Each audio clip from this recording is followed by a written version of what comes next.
while peace talks are underway in Islamabad, genocide is being committed in Lebanon, innocent citizens are being killed by Israel, first Gaza, then Iran, and now Lebanon. Bloodletting continues unabated. I hope and pray people who created this cancerous state on Palestinian land to get rid of European Jews burn in hell. یہ بڑا خواجہ آصف صاحب نے زبردست قسم کا statement دیا اسرائیل کے حوالے سے. اس طرح کے سٹیٹمنٹ باقی لوگ بھی دیتے ہیں, یعنی ایسے سٹیٹمنٹ ہم نے سخت سٹیٹمنٹ اسرائیل کے خلاف یورپی رہنماؤں کی جانب سے بھی دیکھے, پاکستان کے دیگر رہنماؤں کی جانب سے بھی دیکھے. عمران خان نے بڑے سخت بیانات دیے. لگ بھگ عمران خان کے ابھی بھی میں سوشل میڈیا پہ دیکھ رہا تھا, میں نے 17 ایسے بیانات دیکھے جو انہوں نے ڈائریکٹلی اسرائیل کے خلاف دیے, اور ان میں سے ایک بھی بیان کو آج تک ڈیلیٹ نہیں کیا گیا. خواجہ آصف کا یہ ٹویٹ ڈیلیٹ ہو گیا. خواجہ آصف نے اس ٹویٹ میں کیا کہا پہلے آپ یہ دیکھیں, ذرا اردو میں آپ کو تھوڑا سا میں سمجھا دیتا ہوں. خواجہ آصف نے اسرائیل کو جو ہے وہ ایک قرض قرار دیا, ان کو ایول قرار دیا, ایک برائی قرار دیا اسرائیل کو, اور انہوں نے الزام عائد کیا کہ اسلام آباد میں بات چیت ہو رہی ہے ایسے وقت میں لبنان میں نسل کشی کر رہا ہے اسرائیل. خواجہ آصف نے کہا کہ معصوم شہری اسرائیلی کارروائیوں میں مارے جا رہے ہیں, پہلے غزہ میں, پھر ایران میں, اور اب لبنان میں خون ریزی کا نہ رکنے والا سلسلہ جاری ہے. خواجہ آصف نے اسرائیل کو کینسر زدہ ایک ریاست قرار دیا, اور اس کے قیام کے متعلق انہوں نے کہا کہ ان کو جہنم میں جلنا چاہیے جنہوں نے یہ ریاست قائم کی فلسطینیوں کی سرزمین پر. یہ خواجہ آصف کا سٹیٹمنٹ تھا. لوگ بڑے خوش ہو گئے, لوگوں نے اس کو ری ٹویٹ بھی کیا, اور پذیرائی مل ہی رہی تھی کہ خواجہ آصف نے یہ سٹیٹمنٹ ڈیلیٹ کر دیا. اس کے پیچھے ریزن یہ ہے کہ اسرائیل نے اس کے اوپر رد عمل دیا ہے. اسرائیلی وزیر اعظم کے دفتر نے پاکستان کے وزیر دفاع خواجہ آصف کے بیان کی مذمت کر دی, جس میں انہوں نے اسرائیلی ریاست کو کینسر زدہ قرار دیا تھا. خواجہ آصف نے سٹیٹمنٹ دیا. چند گھنٹوں کے بعد ایکس پر اسرائیلی وزیر اعظم کے دفتر نے ایک بیان جاری کیا اور یہ کہا کہ پاکستان کے وزیر دفاع کی جانب سے اسرائیل کی تباہی کی اپیل نہایت اشتعال انگیز ہے. یہ ایسا بیان ہے جس کی کسی بھی حکومت کی جانب سے قابل برداشت اسے نہیں سمجھا جا سکتا, خاص طور پر ایسی حکومت کی طرف سے جو خود کو امن کے لیے غیر جانبدار ثالث قرار دیتی ہو. اسرائیلی وزیر خارجہ جدعون سائر نے بھی پاکستانی وزیر دفاع کی سوشل میڈیا پوسٹ پر سخت رد عمل دیتے ہوئے کہا کہ یہودی ریاست کو کینسر زدہ قرار دینا ان کی تباہی کی اپیل کرنے کے مترادف ہے.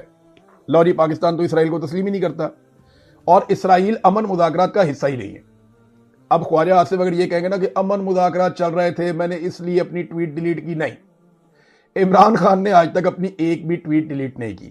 تھوڑا عرصہ پہلے یہی خواجہ آصف ٹی وی پروگرام میں بیٹھ کے کہہ رہے تھے کہ عمران خان کا کوئی ایک بیان دکھا دیں جو اس کا اسرائیل کے خلاف ہو, تو بہت سارے بیانات نکال کے ٹی وی والوں نے دکھا دیے. پھر خواجہ آصف نے کہا جناب کہ عمران خان اپنی بات کرتا ہے, وہ اسرائیل کے خلاف بات نہیں کرتا, حالانکہ عمران خان جیل میں بند ہے. اور پھر عمران خان صاحب کے درجنوں ٹویٹ ان کے لوگوں نے نکال کے دکھا دیے جناب کہ یہ دیکھیں عمران خان نے بار بار اسرائیل کے خلاف بات کی, اس کے ظلم کے خلاف بات کی, اور عمران خان نے آج تک ایک بھی ٹویٹ ڈیلیٹ نہیں کیا. خواجہ آصف پاکستان کا وہ واحد وزیر دفاع ہے جس نے ایک ٹویٹ کیا اسرائیل کے خلاف, لوگوں نے اس کو پسند کیا, اور پھر اس ٹویٹ کو خواجہ آصف نے خود ہی ڈیلیٹ کر دیا. اب یہ ڈیلیٹ کیسے ہوا, اس کے پیچھے تھوڑا سا میں نے جاننے کی کوشش کی.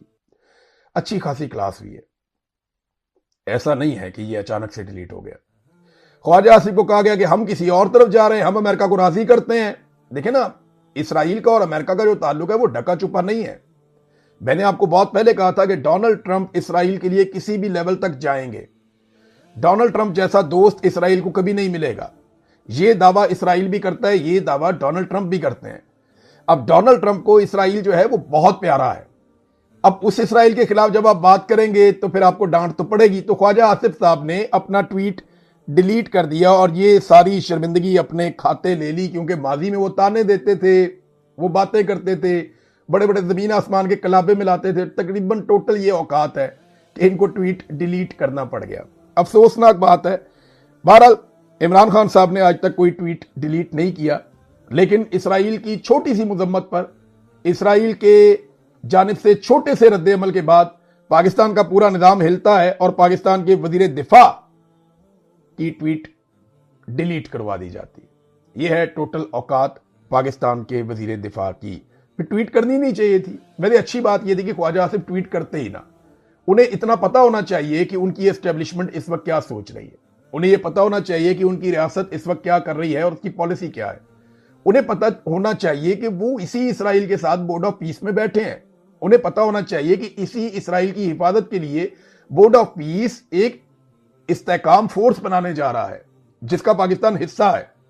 اور جس میں پاکستان عرضی ڈال چکا ہے کہ ہم آئیں گے اور آ کر اسرائیلی سرحدوں کی حفاظت کریں گے اور فلسطینیوں کو غیر مسلح کریں گے، یہ کام ہم کریں گے، وہاں پہ امن قائم کریں گے۔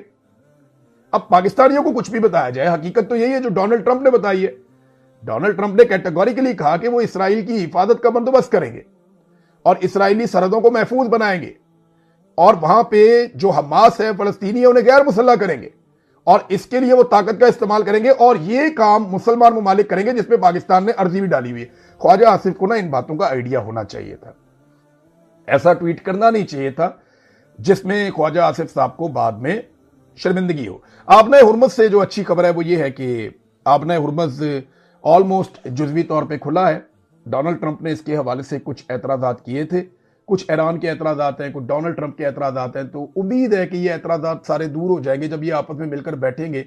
سمجھدار لوگ ہیں، کوئی نہ کوئی حل تو نکالیں گے۔ ایران کے اوپر سے اگر پابندیاں ہٹ جاتی ہیں، ان کے جو ماضی میں بہت سارے ان کے ڈیوز ہیں وہ کلیئر ہو جاتے ہیں، ایران کی جو چیزیں منجمد ہیں وہ انہیں کھول دیا جاتا ہے، ایران کو فائدہ ہو جاتا ہے، کچھ آبنہ ہرمز کے اوپر بھی کوئی سیٹلمنٹ بن جاتی ہے، اور اس کے بدلے میں ایران یہ گارنٹی دیتا ہے کہ وہ ایٹمی قوت نہیں بنے گا جس پہ امریکہ کو بہت اعتراض ہے، اور ایران اپنی دفاعی قوت پھر بھی جاری رکھ سکتا ہے، اپنی دفاعی ایکٹیویٹیز جاری رکھ سکتا ہے اپنے دفاع کے لیے، ایٹمی قوت وہ نہ بنے یہ گارنٹی وہ پھر دے سکتا ہے۔ حالانکہ آیت اللہ خامنئی کا ایک تھا، پہلے سے ایک فتویٰ تھا۔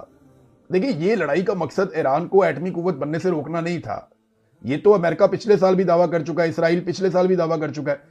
یہ لڑائی کا مقصد تھا کہ ایران کو فوجی نقطہ نظر سے مکمل برباد کر دیا جائے تاکہ آئندہ کوئی پرابلم رہے نہ، وہ ہو نہیں پایا، تو اب دونوں کو کوئی نہ کوئی رستہ دینا پڑے گا۔ اچھا، پاکستان میں ایک اور بڑا مزیدار کھیل شروع ہو گیا۔ پاکستان کے اندر پاکستانیوں نے یہ مطالبہ شروع کر دیا اور پنجاب اسمبلی کے اندر ایک قرارداد بھی پیش کر دی گئی ہے۔ مطالبہ یہ ہے کہ عاصم منیر صاحب کو، شہباز شریف صاحب کو اور اسحاق ڈار صاحب کو امن کا نوبل انعام دیا جائے، کیونکہ انہوں نے امن کے لیے بڑا کام کیا ہے۔ پھر نواز شریف کیسے پیچھے رہ سکتے ہیں؟ نواز شریف کے بندے سامنے آگے، انہوں نے کہا جی اصل میں تو نواز شریف نے رول پلے کیا ہے، پیچھے رہ کے جو خاموش سفارت، اچھا خاموش سفارتکاری تو کو گنگا ہی کر سکتا ہے، بولنے والا آدمی تو نہیں کر سکتا۔ تو یہ دعویٰ کیا گیا کچھ صحافیوں کی جانب سے، کچھ ٹاؤٹوں کی جانب سے، کچھ درباریوں کی جانب سے، اور کچھ نواز شریف کے چاہنے والے، ان کے قریبی سیاستدان، ان کا یہ حق ہے، وہ یہ بات کر سکتے ہیں۔ انہوں نے یہ کہا کہ نواز شریف نے بڑا زبردست رول پلے کیا ہے اس عالمی سطح کی جنگ بندی میں، تو نواز شریف کو بھی نوبل انعام امن کا ملنا چاہیے، یہ سارا کچھ نواز شریف نے کیا۔ پھر زرداری صاحب کیسے پیچھے رہ سکتے تھے؟ ان کے لوگ سامنے آ گئے، شیری رحمان صاحبہ کا سٹیٹمنٹ ہے، باقی کچھ لوگ بھی کہہ رہے ہیں کہ زرداری صاحب نے جو بیک ڈور سے رابطے کیے نا، اور جو کمال کیا زرداری صاحب نے، جنگ بندی اس کی وجہ سے ہوئی ہے۔ ابھی تھوڑے دنوں میں آپ کو اس کے اندر بلاول کا رول بھی نظر آنا شروع ہو جائے گا، پھر آپ کو اے این پی کا، فضل الرحمان کا، یہ سارے اس مٹھائی میں حصہ کھائیں گے، یہ سارے کہیں گے جناب ہم نے یہ کیا، ہم نے یہ کیا۔ دیکھیں کامیابی کے سارے حصے دار بن جاتے ہیں، ناکامی کا کوئی حصے دار نہیں ہوتا۔ ان سب کو یہ عزت پاکستان کی وجہ سے ملی ہے۔ پاکستان ایک ایٹمی ملک ہے، طاقتور ملک ہے، 25 کروڑ لوگوں کا ملک ہے، جس جگہ پہ پاکستان ہے، پاکستان کے عوام کا ایرانی عوام کے ساتھ ایک شاندار تعلق ہے، اس بنیاد پہ پاکستان کو یہ موقع ملا، اور پاکستان کی موجودہ حکومت نے لگاتار کوشش کی کہ مذاکرات ہوں، کوئی یہ مسئلہ حل ہو جائے، ہمیں لڑائی میں نہ اترنا پڑے، اور یہ بات بالکل ٹھیک ہے کیونکہ عوامی دباؤ بہت تھا ان کے اوپر۔ ورنہ دیکھیں ایک وقت ایسا آیا تھا کہ اس بات کا خدشہ ہو رہا تھا کہ پاکستان جانبدار ہونے جا رہا ہے، اور پاکستان جانبدار ہوا بھی۔ پاکستان کے وزراء کے سٹیٹمنٹ سے ہمیں پتہ چلتا ہے، پاکستان کے اندر جو بریفنگ ہوئی ان سے ہمیں پتہ چلتا ہے، پاکستان کے آرمی چیف نے جو ملاقاتیں کی ان سے پتہ چلتا ہے، تو بات کھل رہی تھی آہستہ آہستہ۔ جو دعوے عرب میڈیا کر رہا تھا ان سے بھی پتہ چلتا ہے۔ لیکن اچھی بات یہ ہے کہ امن ہو رہا ہے، لیکن اب انہیں امن کا نوبل انعام چاہیے۔ پہلے ڈونلڈ ٹرمپ کو تو دلوا دو، کبھی یہ کہتے ہیں امن کا نوبل انعام ڈونلڈ ٹرمپ کو دلوایا جائے، عاصم منیر اور شہباز شریف صاحب نے پلان کیا تھا امن کا نوبل انعام ڈونلڈ ٹرمپ کو دلواتے ہیں، پھر نیتن یاہو نے پلان کیا دلواتے ہیں۔ ابھی امن کا نوبل انعام نیتن یاہو کو ملا نہیں تو عاصم منیر صاحب کے لیے مانگ لیا، شہباز شریف کے لیے مانگ لیا، اور تو اور اسحاق ڈار، نواز شریف اور زرداری صاحب بھی بیچ میں آگے حصے دار۔ تو میرے خیال میں امن کا ایک نوبل انعام بنا کے نا، اس کی فوٹو کاپیاں کروا کے ان سب کو دے دینی چاہیے۔ میں آپ کو بتاتا ہوں ان کو امن کا نوبل انعام کیوں ملنا چاہیے، یہ بڑی امپورٹنٹ، یہ چند نکات ہیں میں آپ کے سامنے رکھتا ہوں کہ کیوں پاکستان کے فیلڈ مارشل کو، شہباز شریف کو، ان سب کو امن کا نوبل انعام ملنا چاہیے، بلکہ میرے خیال میں قاضی فائز عیسیٰ کو بھی ملنا چاہیے ساتھ میں۔ پاکستان دہشت گردی سے متاثرہ ممالک کی فہرست میں اس وقت پہلے نمبر پہ ہے، امن کا نوبل انعام انہیں کو ملنا چاہیے۔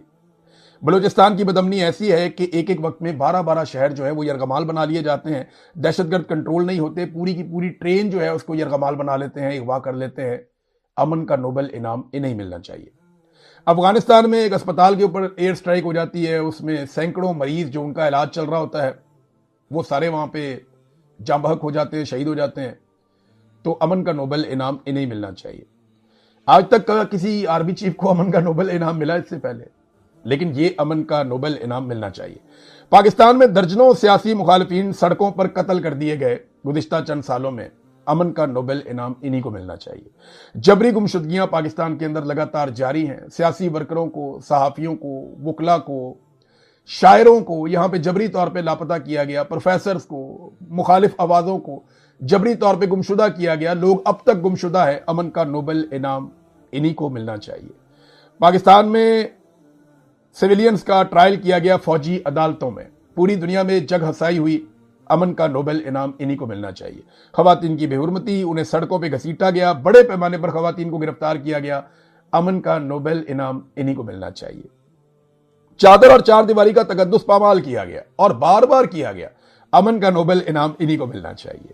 انسانی حقوق کی خلاف ورزیاں کی گئیں اور بڑے پیمانے پر کی گئیں، دنیا میں خبریں بھی اس کے بارے میں چھپیں، عالمی رپورٹیں بھی آئیں، تو امن کا نوبل انعام انہی کو ملنا چاہیے۔ سیاسی مخالفین کو کچلنے کا سلسلہ جاری ہے، پاکستان کا پورا الیکشن کا مینڈیٹ چوری کر لیا، پاکستان کے سب سے مقبول لیڈر کو جیل میں قید تنہائی میں ڈالا ہوا ہے، اس کی آنکھ کی بینائی ضائع ہو رہی ہے، امن کا نوبل انعام انہی کو ملنا چاہیے۔ بارنگ بلوچ اور ایمان مزاری جیسی خواتین ابھی بھی پابند سلاسل ہیں، تو امن کا نوبل انعام انہی کو ملنا چاہیے، اور ان کے کاموں کی وجہ سے پاکستان کا GSP+ کا سٹیٹس بھی خطرے میں ہے، لہذا امن کا نوبل انعام انہی کو ملنا چاہیے۔ تو میری بھی پرزور سفارش ہے کہ پاکستان کو اس کارنامے پہ دیکھیں، یہ پاکستان نے کام برا نہیں کیا، یہ کام میں پہلے دن سے کہہ رہا ہوں کہ پاکستان کا رول جانبدار بننے کا نہیں ہے، پاکستان بہت اہم ملک ہے، ہمیں ہر حال میں جنگ بندی کے لیے رول پلے کرنا چاہیے۔ اس کے علاوہ رستہ کوئی یہی بات عمران خان کرتا تھا، عمران خان نے یہی کام کیا تھا آج سے چند سال پہلے، تو یہ سارے عمران خان کو پہ گئے اکٹھے ہو کے کہ یہ عمران خان نے کیا کیا، اس میں کون سی بڑی بات ہے۔ لیکن آج یہ کام پاکستان نے دوبارہ کیا جو کہ اچھا کام ہے، لیکن یار امن کا نوبل انعام تو نہ مانگے، تاڑا نہیں مانتا۔ امن کا نوبل انعام میں سپورٹ کر سکتا ہوں کہ آپ بارنگ بلوچ کو دے دیں، اس نے بہت جدوجہد کی ہے، کبھی ایک دن ایسا آئے گا کہ ایمان مزاری کو امن کا نوبل انعام ملے، میری یہ خواہش ہے اس کو ملے، ایسے لوگوں کو ملے جنہوں نے امن کے لیے کام کیا ہے۔ اس وقت جو اسپین کا وزیر اعظم ہے، وہ جس طریقے سے بات کر رہا ہے، جس طریقے سے سامنا کر رہا ہے فسطائیت کا، اور جس طریقے سے وہ دنیا میں ظلم کو ایکسپوز کر رہا ہے، امن کا نوبل انعام انہیں ملنا چاہیے۔ یہ جو فلوٹیلا لے کر گئے تھے بہت سارے لوگ جنہیں اسرائیلی فوج نے گرفتار کر لیا، جو امن کے لیے چلے، اپنی جانیں خطرے میں ڈال دیں، سینیٹر مشتاق اس کے اندر شامل تھے، امن کا نوبل انعام ان جیسے لوگوں کو ملنا چاہیے۔ بہرحال اب تک کے لیے اتنا ہی، امید کرتے ہیں کہ اسلام آباد کامیاب ہو اور ان مذاکرات کا کوئی ایسا نتیجہ نکلے کہ خطے میں دوبارہ جنگ نہ ہو۔